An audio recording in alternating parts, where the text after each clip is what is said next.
Avec ce 20e tuto et les suivants, nous allons assez radicalement changer de principe, puisque nous allons travailler l'ombrage sur les matrices et non plus lors du tirage. Quoique les deux ne soient pas incompatibles comme nous l'avons déjà vu dans un des premiers tutos, je vais faire l'effort de faire uniquement des tirages simples et nous allons donc travailler essentiellement sur les matrices. Nous allons donc passer, si vous avez regardé précédemment les tutos 10 à 19, de matrices qui étaient rapidement gravées mais longues à tirer, à des matrices bien plus longues à réaliser mais dont les tirages pourront ensuite être réalisés en série. Avant d'entrer dans le vif du sujet, c'est-à-dire l'ombrage par les hachures, je vais commencer par deux apartés.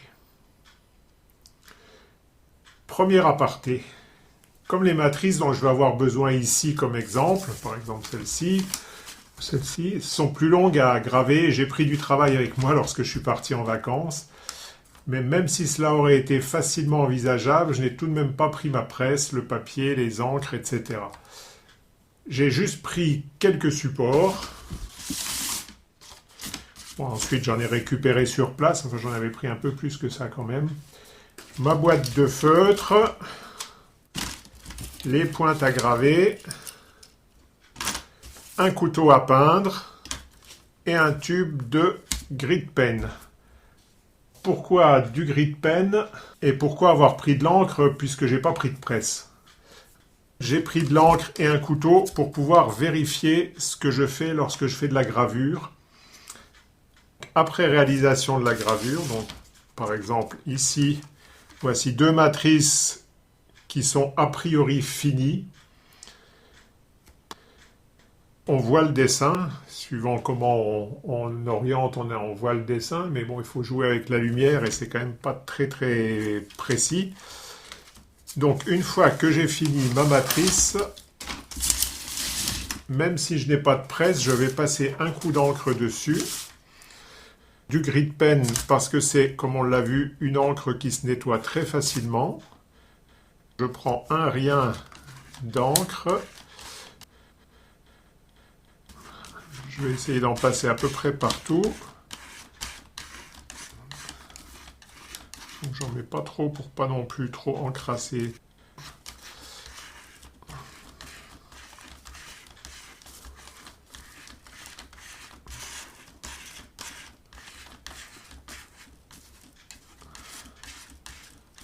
Voilà, là j'ai encore des hachures là, donc je vais bien passer partout.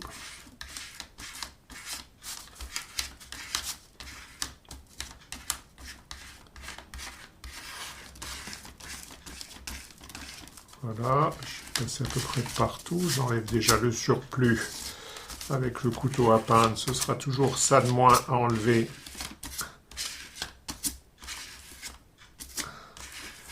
Avec l'essuie-tout par la suite. Maintenant, je vais prendre un morceau d'essuie-tout.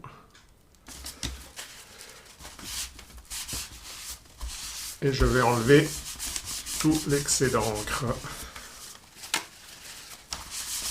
Bon, comme c'est pas pour faire un tirage, je peux y aller franco.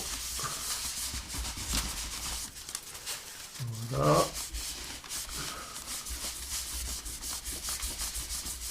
J'enlève bien tout l'excès. Et là, je vois enfin clairement ce que j'ai fait.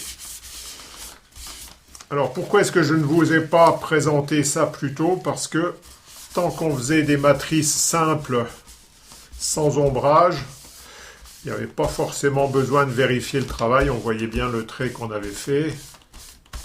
Donc, ce n'était pas nécessaire de vérifier. Là, quand on travaille les ombrages et qu'on veut vérifier les niveaux de gris, les pseudo-niveaux de gris auxquels on est arrivé, c'est quand même intéressant de passer un coup d'encre pour voir mieux ici que ici, où comme je vous l'ai montré, il faut jongler sur la lumière pour essayer de voir et on voit jamais bien les petits détails, notamment les ombrages fins. Cet ancrage, pour voir, qui est naturellement facultatif, si vous avez une presse, vous pouvez faire le tirage tout de suite derrière pour voir ce que ça donne.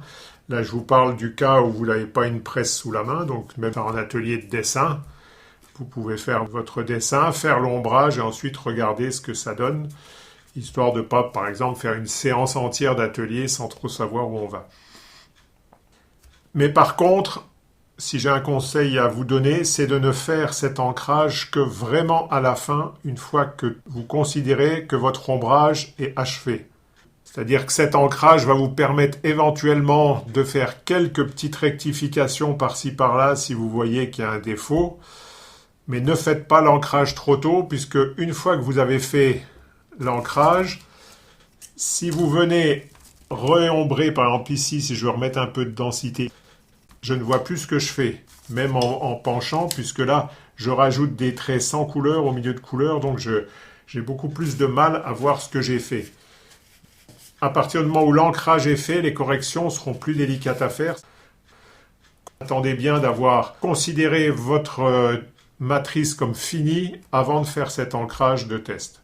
Ça ne vous empêchera pas de faire des corrections, des petites bricoles derrière, mais celles-ci doivent être minimales parce que là, ça sera plus dur à faire, vous verrez moins ce que vous faites surtout.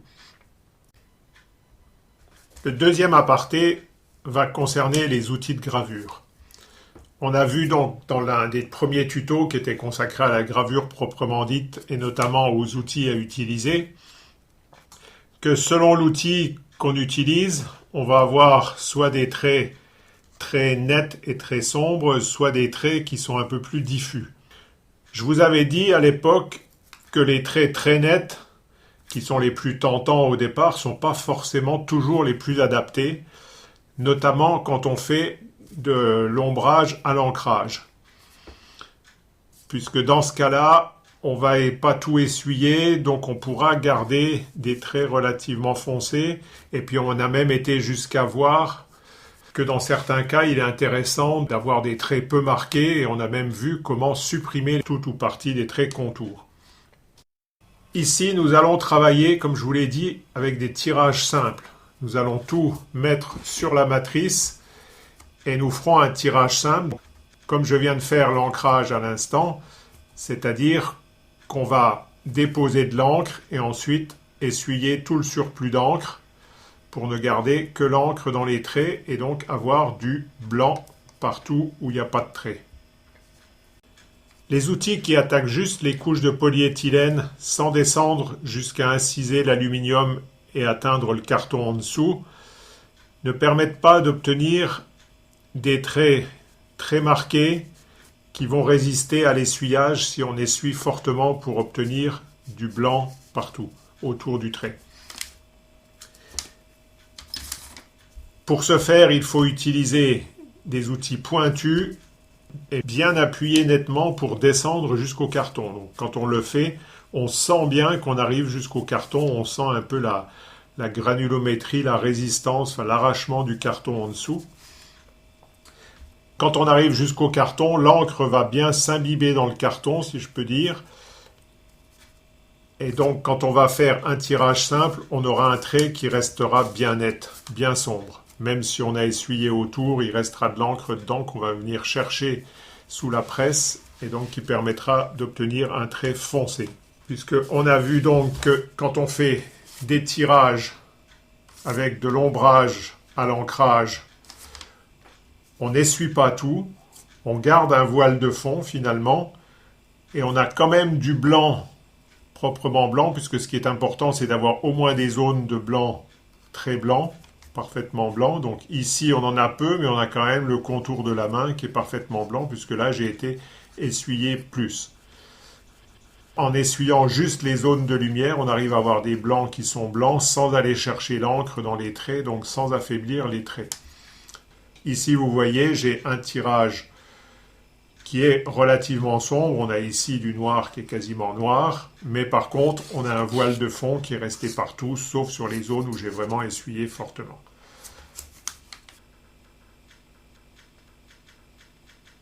Pour une matrice comme ça, lorsque je fais un tirage simple, pour arriver à éliminer quasiment le voile de fond, j'ai dû fortement essuyer, et donc j'ai un tirage où je n'ai pas de vrai noir, on voit que toutes les ombres sont quand même toutes grisaillantes, ce qui n'est pas très satisfaisant. Donc, pour avoir du noir plus noir, comme ici par exemple, là, il faut inciser plus fortement. Donc, ça ne me posait pas de problème pour de l'ombrage au tirage. Pour de l'ombrage sur la matrice, on va utiliser des outils plus pointus, donc ce type de pointe, mais ça peut être aussi dans la récupération des pointes de compas, ou tout autre outil, des aiguilles montées sur des manches et des choses comme ça. Enfin, je vous laisse chercher ce que vous avez chez vous et qui pourra s'y prêter. C'est pas la peine d'acheter des outils spéciaux. Hein. Celui-là, je l'avais, il était fourni avec une boîte de cutter, donc c'est un outil que j'ai retrouvé dans un tiroir et que j'ai remis en service. Et donc, on va appuyer pour aller chercher le carton en dessous. Cependant, n'allez pas chercher trop loin, à vérifier de temps en temps ce que vous faites au verso. Vous voyez, ici, je suis allé profondément, mais au verso, on ne voit rien du tout. Il ne faut pas aller déchirer toute la couche de Tetra Pak, c'est-à-dire la couche de carton, voire attaquer les couches de plastique en dessous, parce que sinon, après, votre matrice, elle ne tiendra plus ensemble. Une dernière chose, c'est que nous verrons que graver fortement fragilise par contre la couche de polyéthylène et d'aluminium qui n'est pas fixée très fortement au carton. Enfin, le carton n'est pas très solide, donc ne l'attache pas forcément beaucoup.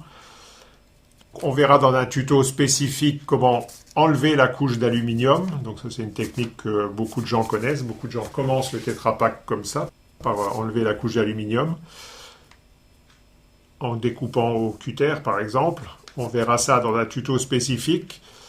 Mais il faut avoir conscience que si je découpe avec une aiguille en allant jusqu'au carton, c'est à peu près pareil que si je découpais au cutter. Donc ça peut me fragiliser la couche d'alu qui peut ne tenir que très modérément par la suite et donc s'arracher quand on fait l'ancrage. Donc c'est une raison aussi qui poussera à être prudent quand on manipulera les matrices. Comme nous sommes sur l'exemple du dessin de la presse qui nous sert d'image de générique à chaque tuto, on va commencer par cet exemple. Nous avons une matrice qui est déjà ombrée d'ailleurs. C'est une matrice avec ici des hachures en croix, donc on verra ça un peu plus tard. On a un ombrage qui utilise plusieurs techniques qu'on verra au fur et à mesure de ce tuto et des suivants. Mais on va refaire les choses dans l'ordre. Je repars de cette matrice. J'en fais un tirage. Je profite de ce tirage pour faire une duplication. Enfin même deux duplications, puisque celle-là, je ne l'ai pas encore utilisée. La seconde duplication, je vais la traiter, la graver, en choisissant volontairement un style très technologique, très dessin industriel. Donc j'ai travaillé à la règle, et donc j'ai tiré tous mes traits à la règle. Pour les petits ronds, celui-là, je l'ai fait à la main. J'ai tout de suite vu que ce ne serait pas très satisfaisant. Donc les suivants, j'ai utilisé un normographe pour tracer au normographe ces différents petits ronds. Il y a des traits là que j'ai dû faire aussi en partie au normographe, d'autres que j'ai fait à la main. Mais on remarque tout de suite que dès qu'on veut faire du dessin style dessin industriel, le moindre trait qu'on fait à la main va se voir et on verra que dans les hachures, c'est tout aussi vrai, voire plus. Bon, les petites erreurs aussi se voient facilement. Hein. Ici, j'ai un trait qui a dépassé, ça se voit. Donc ça demande quand même une grande précision, une grande concentration. On va maintenant ombrer cette matrice au moyen de hachures. Donc pour cela, on va se poser deux questions principales. La première qui va être la même qu'on s'est posée précédemment lorsqu'on faisait même des ombrages à l'ancrage, c'est où est-ce qu'on place nos ombres. Quelles vont être les surfaces sombres? Donc je prends un surligneur et je vais me les noter. Ici, on est sombre, donc toute cette plaque-là est sombre. Celle-ci également. Donc là, c'est très simple. Par contre, dès qu'on va être un peu plus sur des zones à délimiter, comme par exemple la zone sous le plateau, ici, je vais la délimiter. Ici, l'ombre de la plaque du dessus, je vais la délimiter. On la voit un peu, c'est pas bien clair sur la matrice, mais je l'ai fait sur certains tirages ici. L'ombre sur le rouleau qui est un peu de travers, je la délimite, etc. Bon, je ne vais pas vous faire tous les exemples, mais on va prendre par exemple les exemples ici sur la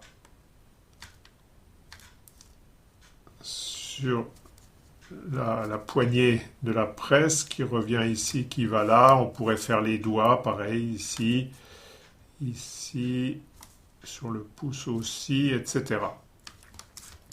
Bon, je ne vais pas tous les faire, ce sera un peu long. On délimite donc les zones sur lesquelles on fait l'ombrage. Donc ça, c'est quelque chose qui est relativement classique. Mais là, c'est important de le noter au départ, puisque après, quand on va travailler, quand on sera un peu le nez dessus, on aura peut-être des fois tendance à oublier des choses, on risque de se rater, d'ombrer des choses qui ne devraient pas l'être, de hachurer des choses qui ne devraient pas l'être, donc c'est important de bien noter.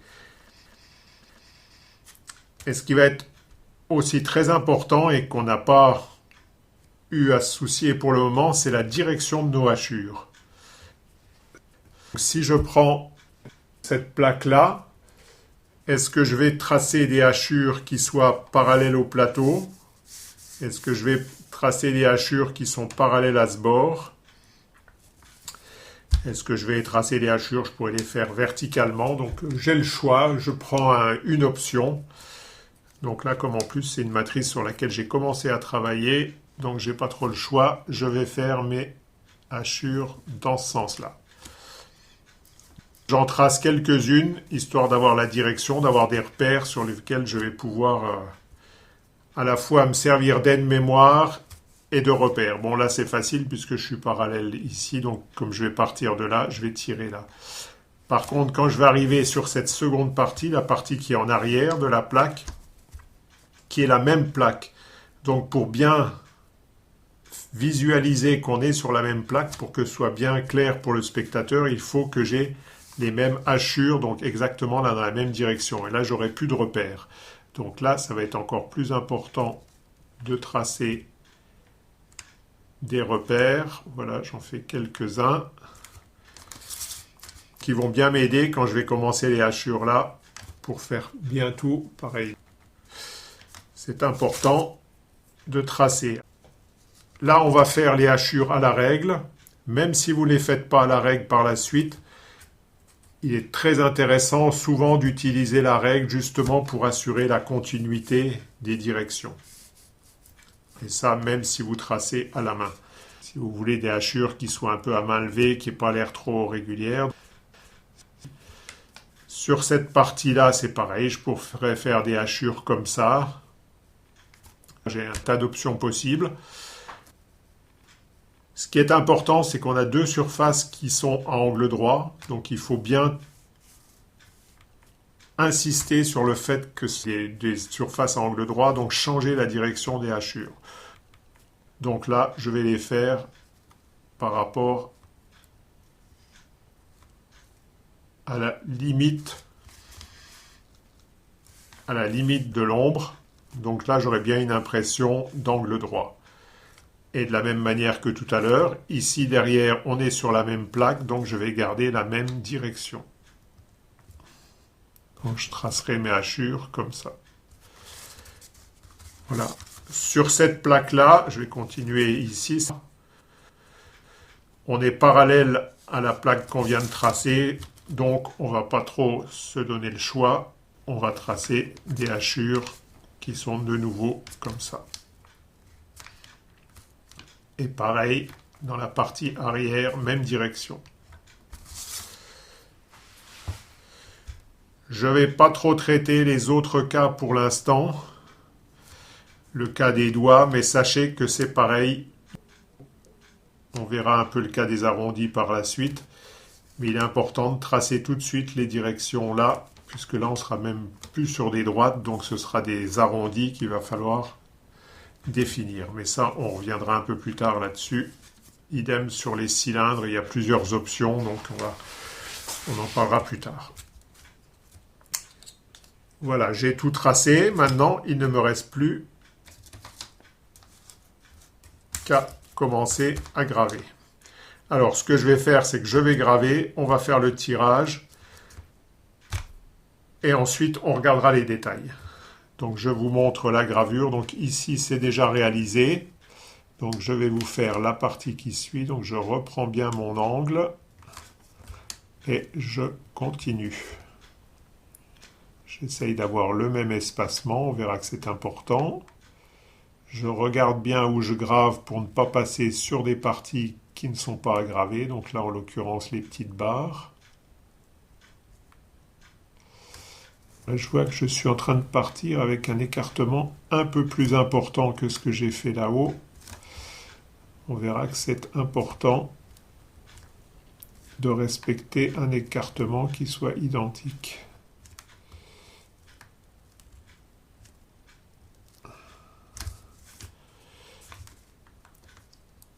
J'ai un outil en aiguille, là je fais mes traits en appuyant bien.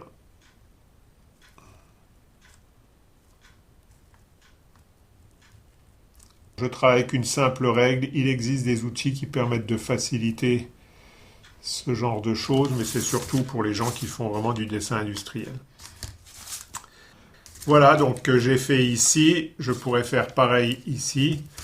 Alors sur les doigts, comme on a vraiment des toutes petites gravures à faire, là je ne vais pas utiliser la règle, je vais les faire à main levée en respectant un petit peu les courbes que j'ai tracées avant, en essayant de bien partir à chaque fois du trait et en allant jusqu'à la limite que je me suis fixée là.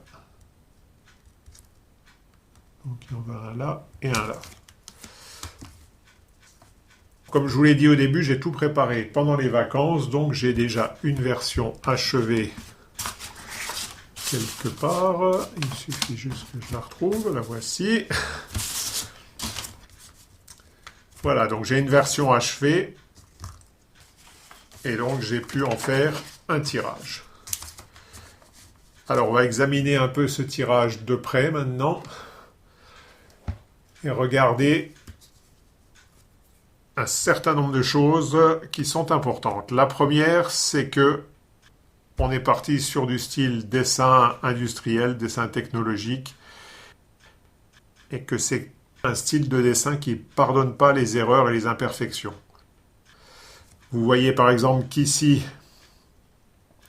j'ai deux traits de hachure qui sont plus écartés que les autres, et ça saute aux yeux. Ici, c'est le contraire, on en a deux qui sont très serrés, ça saute aux yeux également. Vous voyez qu'ici, c'est d'ailleurs ce que je viens de refaire un peu, on a un écartement plus important sur la plaque ici que ici, rien ne le justifie, donc ça se voit et ça saute aux yeux, c'est une erreur de gravure. Ici, sur cette zone, j'ai fini à la main, je n'ai pas repris ma règle. J'ai un écartement qui est plus large qu'ici. Et en plus, j'ai des traits qui ne sont pas parfaitement droits. Ça saute aux yeux aussi. Donc, ce genre de petit bricolage, ça ne pardonne pas dans ce style de dessin. Ça, c'était pour les petites erreurs. De même, chaque fois qu'on a des traits qui dépassent, donc on en a par-ci, par-là, ici, par exemple, les traits ont dépassé le trait de bordure. Donc là, ça se voit moins, mais quand on fait attention, ça se voit, c'est moins propre. Donc, le dessin industriel, c'est vraiment un métier qui demande un coup de main, qui demande une attention particulière. Je vous le montre ici parce que ça permet de décomposer les étapes de la gravure et les techniques de gravure. Pour faire varier, en effet, la densité des ombres, on va avoir des ombres de plusieurs densités. Vous voyez qu'ici, on est plus sombre que sur l'ombre sur le plateau. Vous voyez même qu'ici, on a une certaine densité. Bon, même si elle n'est pas tout à fait parfaite ici, on a une densité de la plaque qui vient se renforcer là où se rajoute l'ombre des doigts. Donc, on a trois niveaux de gris. Ainsi, un ici, un ici, un ici. Enfin, par exemple, ici, 1, 2, 3. Donc on va regarder un peu les techniques qui nous permettent de faire ces différences de niveau de gris ou pseudo-niveau de gris, puisqu'en fait on n'a pas de gris, on n'a que deux teintes, hein, on est dans du tirage simple, donc sans intermédiaire. Bon, on va essayer par des techniques de hachure de simuler des niveaux de gris. Pour ça, on peut utiliser trois méthodes. La première, on l'a déjà vu un peu sur cet exemple, sur cette erreur justement, c'est de travailler sur l'espacement des traits. Plus nos traits vont être serrés, plus on va avoir une impression de sombre. Donc on le voit, ici je suis serré, là j'ai écarté involontairement, on a une impression que la plaque est plus claire. Mais c'est plus net entre la plaque ici, qui est quand même relativement sombre, et l'ombre ici, qui est plus claire. Là, l'ombre est un peu plus sombre ici qu'ici, parce que on est en niveau écartement, on est un tout petit peu plus serré ici qu'ici. Mais, ici, j'ai également joué sur la densité des traits. J'ai fait un effet un peu de dégradé, c'est-à-dire qu'ici, j'ai bien marqué mes traits et progressivement, je les ai allégés. J'ai gravé moins profond, je ne suis pas allé chercher la couche d'alu. Déjà au début, là, j'y suis allé à peine, et puis ensuite, j'ai juste gravé dans le plastique. Donc, on voit que les traits sont de moins en moins noirs, ce qui donne un effet de densité moins forte. En gravant moins, on peut avoir aussi cet effet de pointillé, là qui n'est pas entièrement volontaire sur cet exemple. Je ne vous ferai pas croire que c'est volontaire, mais ça, c'est une technique qui peut être utilisée aussi de pointiller carrément le trait. En pointillant le trait, on va avoir une densité moins forte. La troisième technique, je reviendrai sur cet exemple après, la troisième technique qui est utilisable dans certaines méthodes de gravure, c'est de jouer sur l'épaisseur du trait. Donc faire soit des traits fins, soit des traits bien plus épais. Plus épais ou avec même toute la gradation entre les deux. En technique de gravure sur Tetra Pak, ça va pas être facile. Donc on pourra faire soit du trait fin comme ici, soit du trait très épais, donc ça on le verra dans un tuto vraiment ultérieur, et pas forcément à des fins d'ombrage. On sera plutôt dans des aplats de noir. C'est la technique qui consiste à carrément enlever la couche de plastique et d'aluminium et de descendre jusqu'au carton sur des surfaces entières. C'est une technique qui est bien connue, que je n'ai volontairement pas encore montrée. Beaucoup de gens commencent la gravure sur Tetra Pak par cette technique. J'ai volontairement pas voulu le faire. Donc on enlève carrément la couche d'aluminium. Il n'est pas évident en utilisant cette technique de travailler très très fin pour avoir des traits de hachure qui soient de largeur variable. Bon, je vous avouerai que c'est une technique que je n'ai pas encore utilisée, que je n'ai pas encore vraiment testée. J'ai testé d'enlever la couche d'aluminium, bien entendu, mais pas dans un but de hachure. Je le ferai peut-être pour vous montrer ce qu'on peut réussir à faire par la suite. Mais on fera d'abord la découpe normale de l'aluminium et on verra ensuite. Donc rendez-vous dans un tuto, dans 4 ou 5 tutos plus loin. Nous avons vu ces trois techniques. Jouer sur l'espacement des traits, sur la densité des traits ou sur la largeur des traits. Donc ça, ce qu'on va guère faire ici, à part que quand on joue sur la densité des traits, en appuyant moins fort, on joue aussi légèrement sur leur épaisseur. Je vais revenir sur le premier sujet qui était de travailler sur l'espacement des traits. Vous voyez ici, comme je l'ai dit, que j'ai fait plusieurs niveaux de gris. C'est le cas ici aussi. On a un niveau de gris et puis là un niveau plus sombre. Comment j'ai procédé? J'ai fait un premier hachurage régulier et ensuite j'ai réintercalé des traits lorsque j'ai voulu avoir un niveau de gris plus foncé et j'ai encore réintercalé des traits pour avoir un deuxième niveau de gris. Donc ici j'ai 2 fois plus de traits qu'ici et ici j'en ai 4 fois plus. Idem ici, j'ai fait un premier hachurage ici, puis je l'ai redoublé avec un deuxième hachurage. Alors pour ça, comme on l'a fait tout à l'heure, il est important de se donner des repères. C'est-à-dire que le premier hachurage, je le fais jusqu'au trait, jusqu'à la limite de mon trait de surligneur. Et quand je vais passer au deuxième hachurage, je peux prendre, alors si j'ai la place, je prends la même couleur. Si j'ai moins de place, je prends une deuxième couleur. je retrace la limite de mon deuxième hachurage. Et là, je réintercale des traits en allant à chaque fois jusqu'à la limite de mon trait de surligneur bleu. Alors, toutes ces marques, je vous le redis à nouveau, sont importantes parce que quand on a le nez sur la plaque et qu'on hachure, donc c'est une opération assez mécanique, on a tendance à se rater, à faire des erreurs, à plus trop voir ce qu'on fait. Donc c'est important d'avoir bien tout délimité au surligneur. Vous pouvez même, à ce moment-là, avec un quatrième couleur, délimiter ici les zones qu'il faut protéger. Si vous avez tendance à faire des erreurs, n'hésitez pas, par exemple ici, à repasser un coup de jaune sur la barre là, pour que quand vous faites vos hachures ici, vous penchiez bien à ne pas hachurer la barre. Si vous avez des sujets un peu compliqués, bon, ici on a juste une barre, c'est pas trop compliqué. Si on en avait 2 ou 3, il y a vite un moment où on ne sait plus trop si on est sur la barre, sur l'entrebarre. Donc n'hésitez pas à faire des repères si on a besoin, si ça peut être utile et si ça peut vous éviter des erreurs, puisque les erreurs là pardonnent pas. Un trait en trop, vous êtes bon pour refaire votre matrice. Vous ne pourrez pas le gommer ou l'enlever.